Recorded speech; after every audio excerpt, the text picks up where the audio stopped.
Olá, pessoal.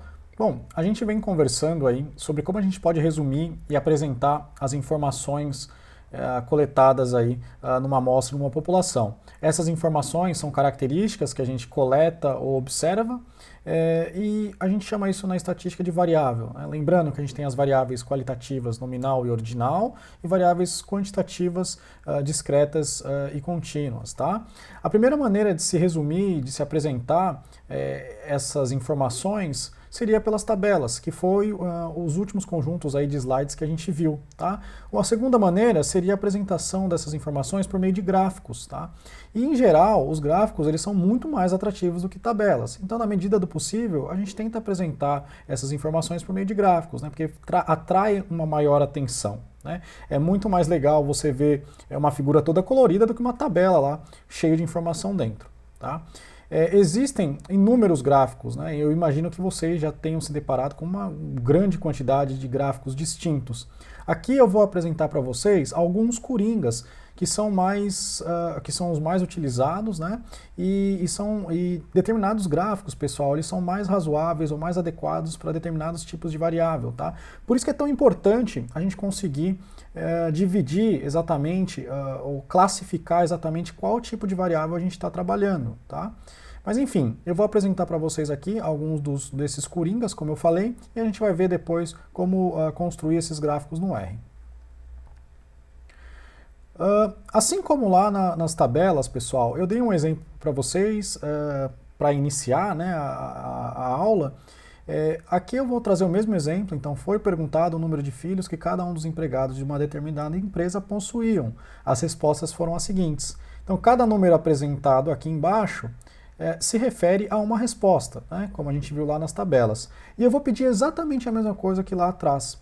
Eu vou pedir para vocês pausarem o vídeo agora, pegarem esse conjunto de números aqui, essa informação dessa variável, e transformarem nisso num gráfico. E esse gráfico tem que ser o mais autoexplicativo possível, tá? Então, pausem o vídeo agora e tentem desenhar aí, pelo menos esboçar um gráfico. Bom, eu espero que vocês tenham pausado e tentado aí, né, esboçar o gráfico, mas vamos lá. Assim como lá nas tabelas, os gráficos também possuem elementos que são essenciais para a sua apresentação e alguns elementos que são complementares, ou seja, a gente utiliza quando é necessário. Os elementos essenciais de um gráfico, então, são o título, né? O título tem que ser o mais autoexplicativo possível. Eu preciso ser capaz, né, de ler o que está escrito no título e entender tudo que aquele gráfico vai representar. Outro elemento essencial, a nomeação nos eixos. Então eu preciso saber exatamente o que está no eixo X, exatamente o que está no eixo Y, né? Preciso rotular esses eixos. Eu preciso utilizar uma escala coerente. A gente vai conversar melhor sobre isso daqui a pouquinho, tá? E aí, de elementos complementares, a gente tem legenda, né, quando necessário, a gente vai ver alguns exemplos também, e uma fonte, né, se eu estou retirando de novo, né, se eu estou retirando os dados de alguma fonte, eu estou pegando o gráfico já diretamente, uma figura de algum lugar, eu tenho que referenciar adequadamente, tá? Certo, então, como eu falei, existem gráficos que são mais adequados para determinadas situações. Por isso que é tão importante a gente rotular exatamente ou classificar exatamente as variáveis, tá? Nesse primeiro bloco aqui de gráficos, a gente vai ver gráficos que são mais adequados para variáveis qualitativas ou para uma variável quantitativa discreta, né? Lembrando, variáveis qualitativas, nominais ou ordinais. Aqui eu estou trazendo dois exemplos, tá? Então, um gráfico de barras e o gráfico de setores. O gráfico de setores é o famoso gráfico de pizza, tá? E tem os três pontinhos aqui, as reticências, né? Que significa que existe uma infinidade de gráficos que podem ser utilizados nessa situação, tá? A gente vai conversar então sobre o coringa, que seria o gráfico de barras, e eu vou apresentar para vocês também esse gráfico de pizza que o pessoal costuma utilizar bastante. Aqui então eu tenho o primeiro gráfico de barras. Esse gráfico de barras ele é referente ao exemplo que eu pedi para vocês pausarem lá atrás. Então quem fez o gráfico de barras, eu esperaria alguma coisa parecida com isso aqui, tá? Então a gente tem os elementos essenciais, eu tenho o nome da minha figura, o nome do meu gráfico, então número de filhos dos empregados da empresa, eu sei então sobre o que o gráfico se trata. Eu tenho a nomeação dos eixos, né? Então no meu eixo X eu tenho o número de filhos, que foram as possíveis respostas, né? E a frequência absoluta, né? Quantas vezes foi respondido cada número de filhos. Então eu sei, 5 funcionários aí tem 0 filhos, que 4 funcionários têm um filho, que 6 funcionários têm 2 filhos, que 3 funcionários têm 3 filhos e assim por diante. Lembrem, pessoal, que lá nas tabelas a gente tinha então o mesmo conjunto de dados, né, ou a mesma variável de interesse, e uma das linhas apresentava filhos igual a 6, né, e não tinha nenhuma frequência, né, nenhuma pessoa respondeu que tinha 6 filhos. E lá na ocasião, lá nas tabelas, não era obrigatório, a inclusão dessa linha não era obrigatória, tá? Mas aqui no gráfico, como a gente tem que ter uma escala coerente, esse 6 obrigatoriamente tem que aparecer, tá? Por quê? O que é uma escala coerente? Se cada pedacinho, né, então pedaços iguais, se esse pedaço aqui ele vale uma unidade, esse mesmo pedaço tem que valer uma unidade também. Então esse pedacinho uma unidade, esse pedacinho uma unidade, esse pedacinho uma unidade.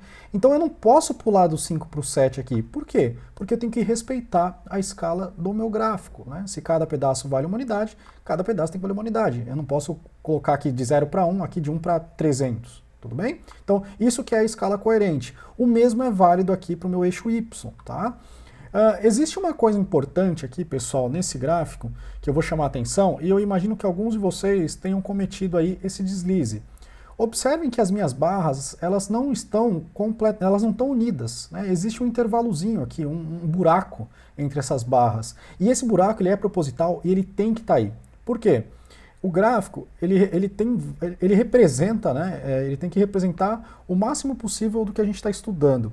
Então, eu sei que esse gráfico aqui é o número de filhos, e eu sei que o número de filhos é uma variável quantitativa discreta, tá? Então, esse buraco que a gente tem aqui dentro, né, esse gapzinho, esse intervalo que a gente tem vazio, ele vai indicar que são respostas pontuais. Então, eu tenho respostas no 0, eu tenho respostas no 1, tenho respostas no 2, e assim por diante. Se eu unisse essas barras, eu estaria passando uma ideia graficamente de que eu estaria trabalhando com uma variável quantitativa contínua, o que não é verdade, tá? Então, esses buracos que a gente tem aqui no meio, né, esses intervalos aqui, eles são obrigatórios quando a gente está trabalhando com um gráfico de barras, que é adequado para variáveis qualitativas, tanto nominal como ordinal, como variáveis quantitativas discretas. Outra maneira de se apresentar, então, também é um gráfico de barras. Observa que a gente também tem esses gaps, né, esses intervalos aqui entre as barras. É a mesma coisa, só que ele está tombado, né?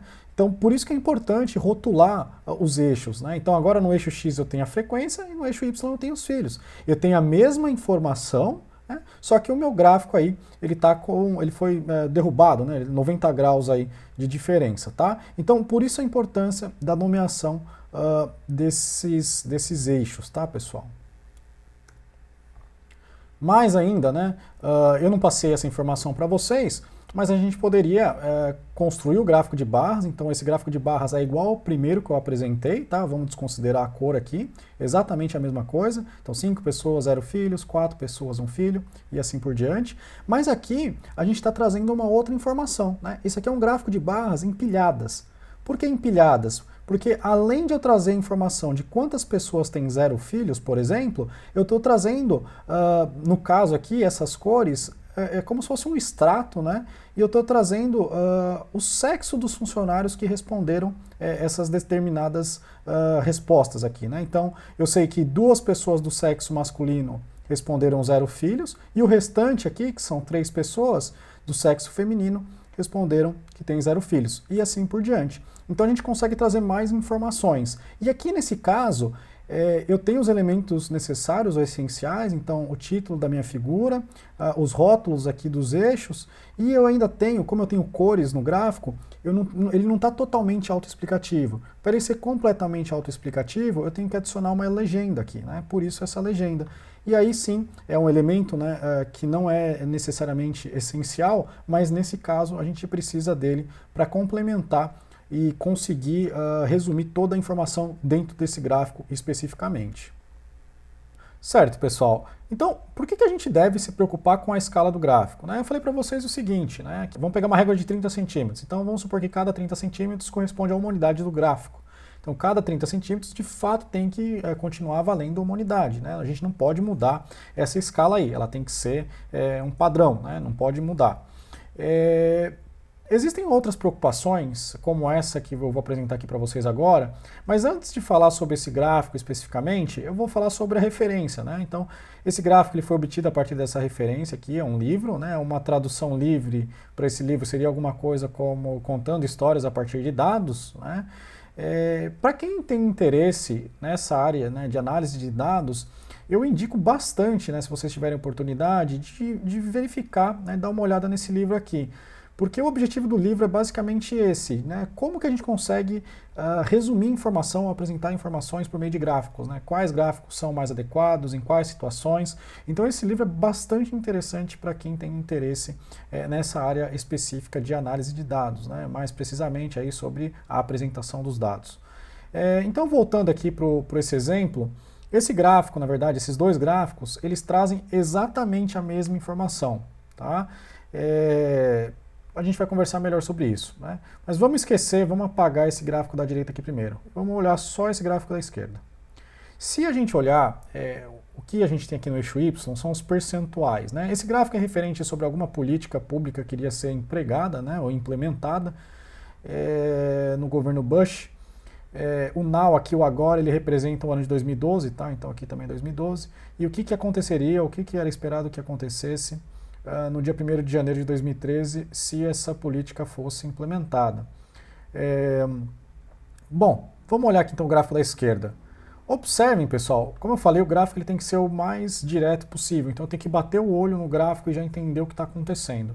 Se eu bater o olho e não olhar exatamente o que são esses percentuais aqui, o que me parece que vai acontecer se a política for implementada? Me parece que vai ter um salto gigante, né, nesses percentuais aqui, né? Não sei exatamente o que são os percentuais, mas vai ter me parece graficamente que vai existir um salto gigante aí, dada a implementação da política. Se a gente for olhar a escala do gráfico, então cada unidade, cada 1 centímetro da régua aqui, vamos supor, corresponde a 2%. Então, daqui para cá tem 2%, daqui para cá tem 2%, daqui para cá tem 2% e daqui para cá tem 2%.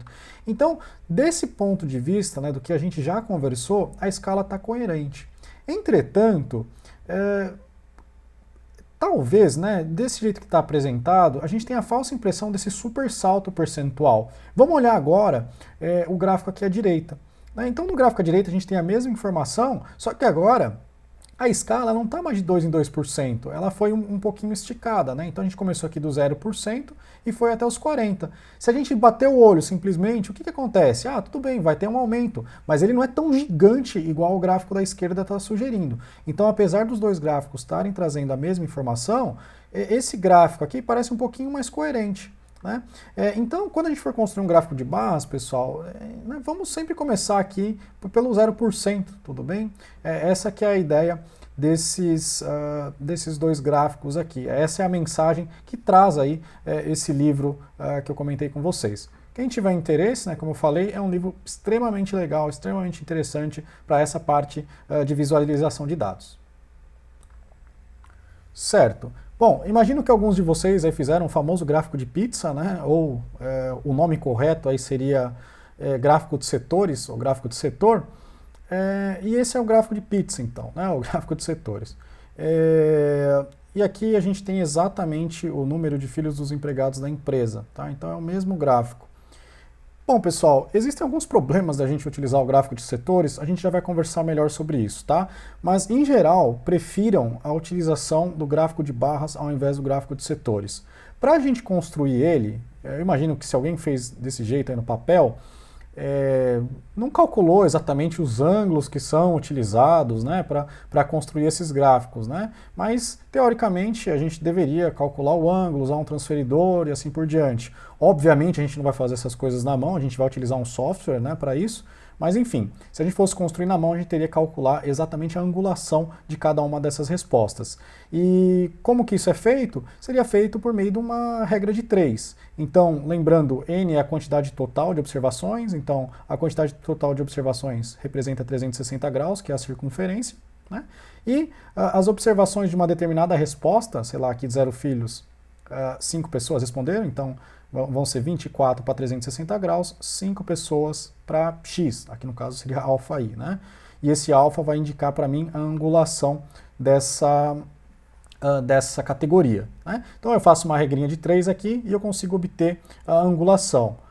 Esse primeiro exemplo, né, então essa primeira categoria para 0 filhos, eu teria que construir aí no meu gráfico 75 graus, né, eu preencher uma área aí de 75 graus. Enfim, é assim que se constrói, né, então fazendo essas regras de 3, mas, de novo, a gente não vai fazer isso na mão, vai fazer isso num software. Mas aí a pergunta, né, eu falei para vocês que, em geral, a gente deve preferir o gráfico de barras ao invés do gráfico de setores. E a pergunta é, por que eu devo evitar um gráfico de setores então? Pausem esse vídeo, pessoal, de novo, né? E tentem me falar, eu não estou colocando os percentuais aqui, mas tentem me falar qual dessas categorias tem a maior frequência, né? Elenquem do A até o E, qual categoria tem maior frequência? Bom, aqui a gente tem a resposta. Então, 22%, 21%, 20%, 19%, 18%. Então, observe, pessoal, qual que é o problema aqui do gráfico de setores? Claro, né, aqui eu estou adicionando os percentuais e tal, mas é que o nosso cérebro ele não está preparado para ler essas angulações, tá? E como eu falei, o gráfico a gente tem que bater o olho e já entender tudo que o gráfico está... É um bom gráfico, né? A gente tem que bater o olho e entender tudo que aquele gráfico está trazendo para a gente. Então é por isso que a gente deve preferir os gráficos de barras do que o de setores. Olha aqui um gráfico, então, o mesmo gráfico, né? Só que agora em barras. Então eu consigo bater o olho e já entender qual que é a maior frequência e qual que é a menor frequência. Tudo bem? Então o gráfico de barras, ele traz uma ideia mais direta para a gente do que está acontecendo aí no resumo das informações. E os gráficos de setores em 3D? Então, é bastante na moda, né, o pessoal construir esses gráficos em 3D. Esse gráfico também foi retirado daquela referência que eu apresentei para vocês anteriormente, tá? Então, eu vou pedir para vocês a mesma coisa. Pausem o vídeo agora e me falem qual que é a maior categoria, a maior frequência observada aqui. Então, de novo, agora tem os percentuais, tá? Então, ó, de novo, a gente tem problemas para ler, né, ou para identificar a angulação das coisas, e parece que piora, né, isso quando a gente apresenta alguma coisa em 3D, tá? Então, de novo, a mesma referência aqui do livro sobre o conto de histórias aí por meio de dados, tá? Então é isso, pessoal. Por esse vídeo é isso, no próximo a gente continua com gráficos adequados para variáveis contínuas.